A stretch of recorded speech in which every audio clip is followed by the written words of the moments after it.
Hello दोस्तों, कैसे हो आप लोग। उम्मीद करती हूँ अच्छे ही होंगे।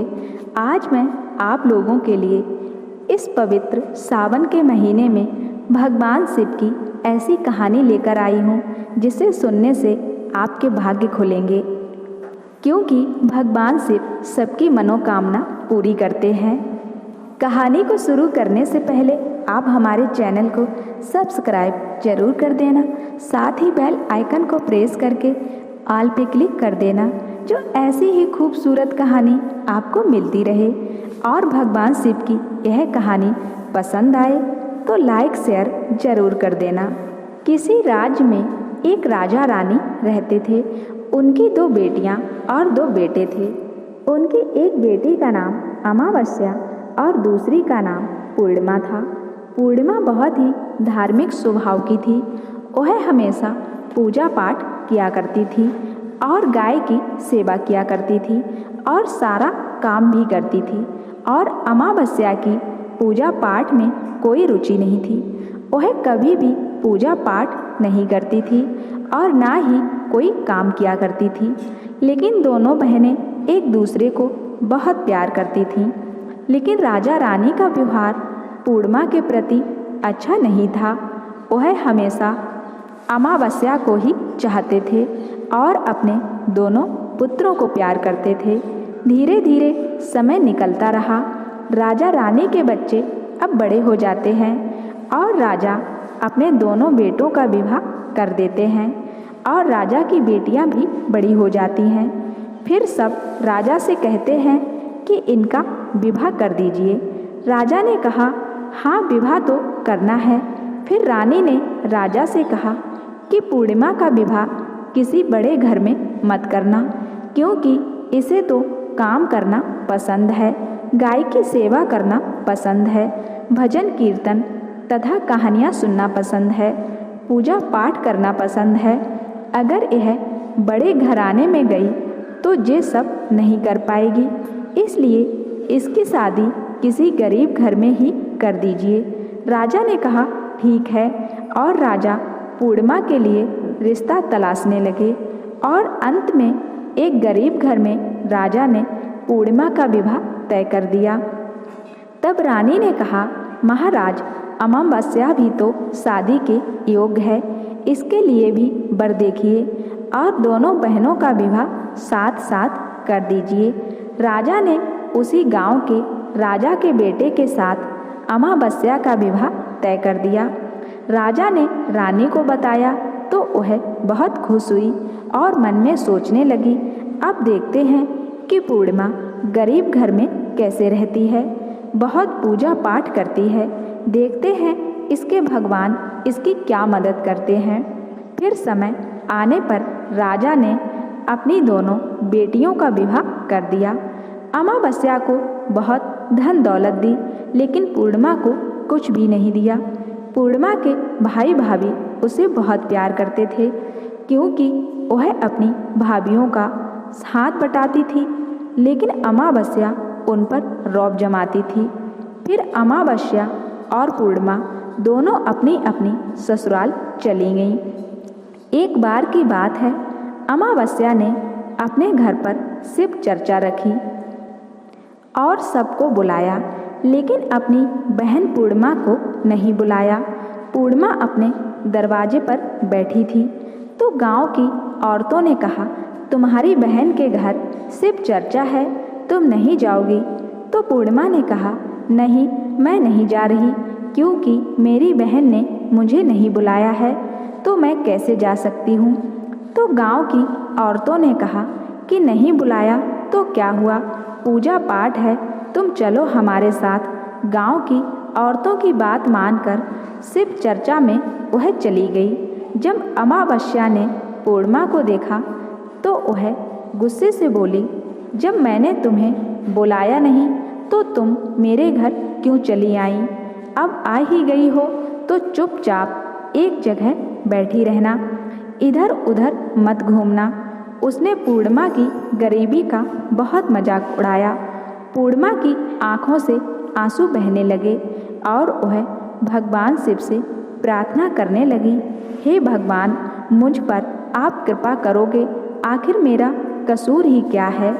क्या पूजा पाठ करना, गाय की सेवा करना, काम करना गलत है क्या? भगवान अब मुझ पर रहम करो। इस तरह वह भगवान से विनती करती रही। शिव चर्चा पूरी हो गई और अमावस्या ने सबको प्रसाद दिया, लेकिन पूर्णिमा को प्रसाद नहीं दिया। वह वहाँ से बिना प्रसाद के वापस आ गई। वह रास्ते में सोचती है कि घर पर बच्चे प्रसाद मांगेंगे तो मैं क्या कहूँगी। फिर उसके मन में विचार आया कि क्यों ना अपने भाई भाभी से मिलकर वह अपने पति और बच्चों को बताकर अपने मायके जाने के लिए निकल गई। चलते चलते उसे एक तुलसी का पेड़ मिला। वहाँ एक चबूतरा बना था जिस पर एक बूढ़ी माई बैठी हुई थी। उस बूढ़ी माई ने पूर्णिमा से पूछा, बेटी तुम कौन हो और कहाँ जा रही हो? तो पूर्णिमा ने बूढ़ी माँ को अपना परिचय दिया। बूढ़ी माँ ने कहा, बेटी देखो, मेरा नाम तुलसी का पौधा है जो सूख रहा है। इसमें थोड़ा सा जल डाल दो और चबूतरे की भी धुलाई कर दो तो थोड़ी ठंडक मिलेगी। तो पूर्णिमा ने चबूतरे को धोया, तुलसी की पूजा की, उसमें जल डाला और बूढ़ी माँ को भी स्नान कराया और उनके चरण दबाए। फिर पूर्णिमा ने कहा, माँ जी और कोई काम है क्या? तो बूढ़ी माँ ने कहा, नहीं बेटी, और उसे खूब आशीर्वाद दिया और कहा, जाओ तुम अपने मायके, लेकिन लौटते समय मुझसे मिलकर तो जरूर जाना। उसने कहा, ठीक है माँ जी, और वह आगे बढ़ती चली गई। रास्ते में उसे एक शिव मंदिर मिला। वहाँ भी एक चबूतरा था। उस पर एक बूढ़े बाबा बैठे थे। वह कोई और नहीं, स्वयं भगवान शिव थे, लेकिन पूर्णिमा ने उन्हें पहचान नहीं पाई। बूढ़े बाबा ने कहा, तुम कौन हो बेटी? तो पूर्णिमा बोली, क्या बात है बाबा? बाबा ने कहा, बेटी क्या तुम इस मंदिर की साफ सफाई कर दोगी? बहुत गंदा हो गया है, और चबूतरा भी धो देना और मेरे नहाने के लिए 2 बाल्टी पानी भी भर देना तो तुम्हारा बहुत एहसान होगा। पूर्णिमा ने खुशी खुशी सब काम किया और भगवान शिव की पूजा की। थोड़ा और आगे चली तो उसे काली माता का मंदिर मिला। काली माँ भी एक बूढ़ी माँ के रूप में वहाँ बैठी थी। काली माँ ने कहा, बेटी कौन हो? तो पूर्णिमा ने अपना नाम बताया और कहा, क्या बात है माँ जी?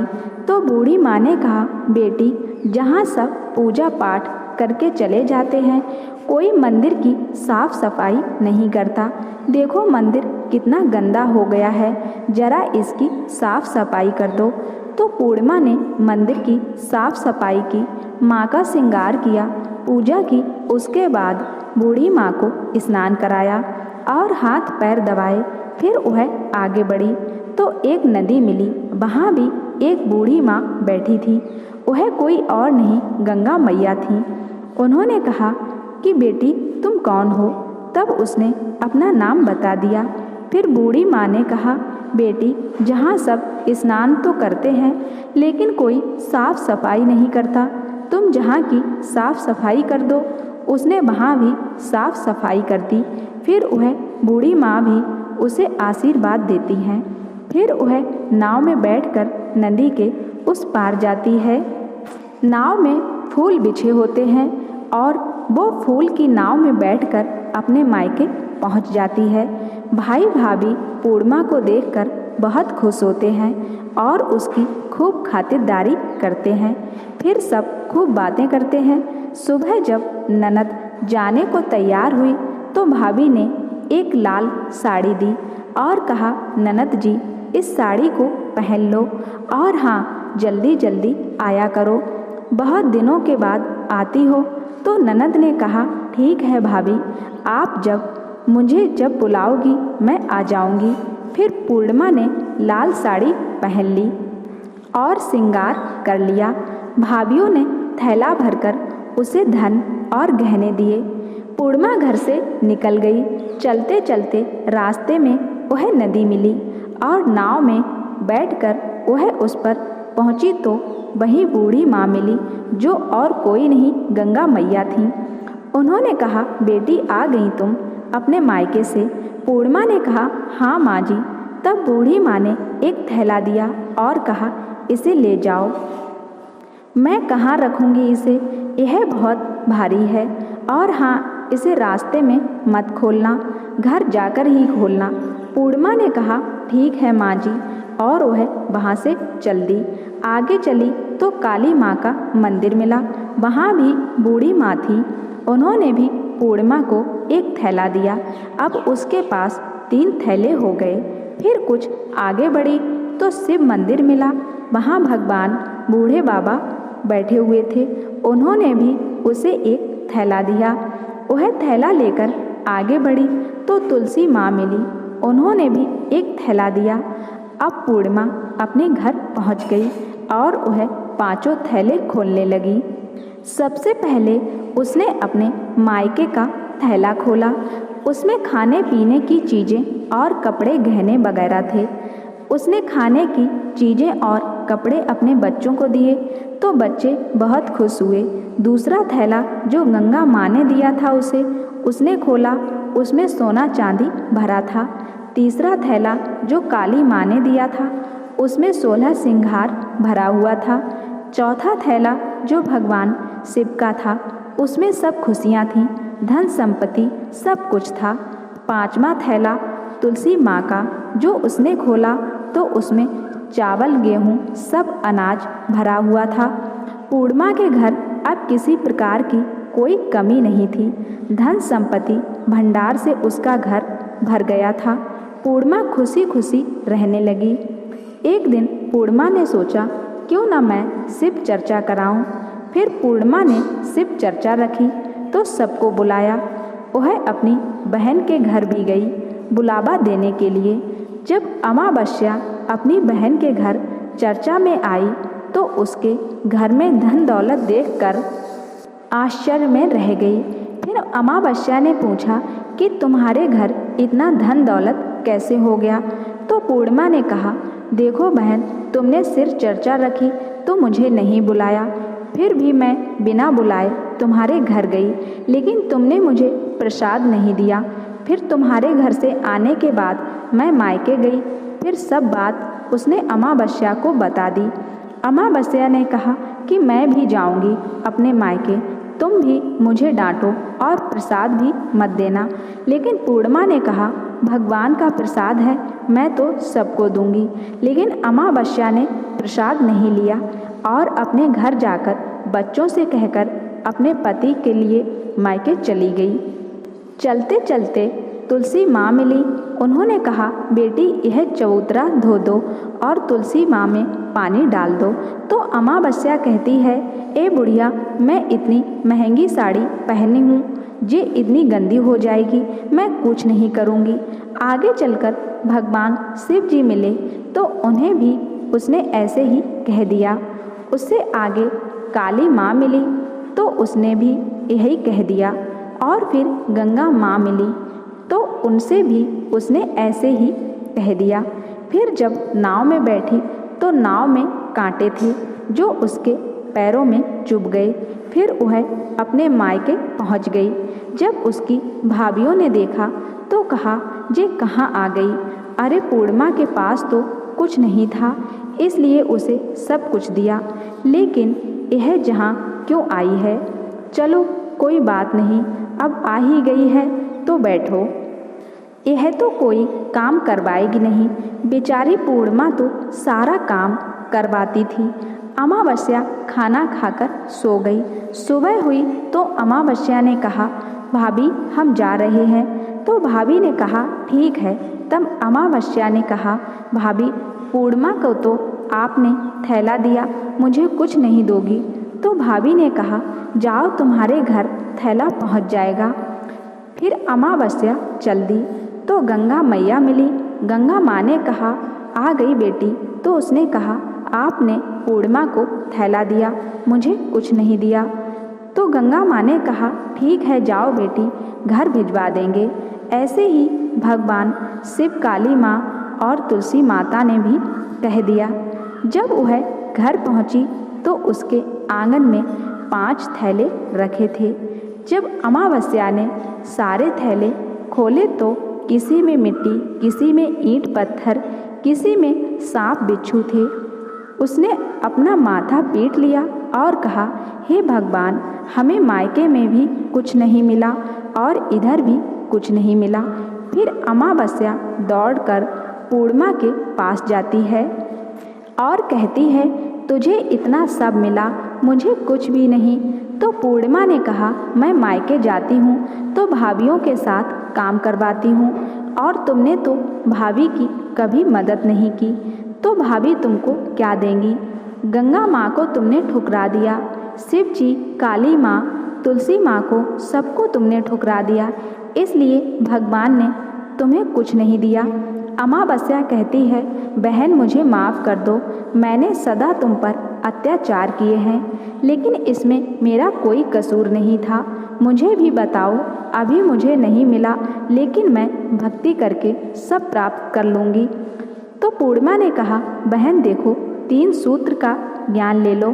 पहले सूत्र में दया मांगना, दूसरे सूत्र में चर्चा करना और तीसरे सूत्र में 108 बार ओम नमः शिवाय का जाप करना। बहन, भगवान ने जो 3 सूत्र दिए हैं वह प्रसाद के रूप में स्वीकार कर लेना और हृदय में बसा लेना। मैंने सच्चे मन से भगवान की पूजा पाठ की, सबकी मदद की, सबका काम किया, इसलिए मुझे सब कुछ मिला और तुम्हारे पास जो भी था वह भी खत्म हो गया। तो अमावस्या अपने घर गई और वह पूजा पाठ करने लगी और भगवान शिव से माफ़ी मांगने लगी।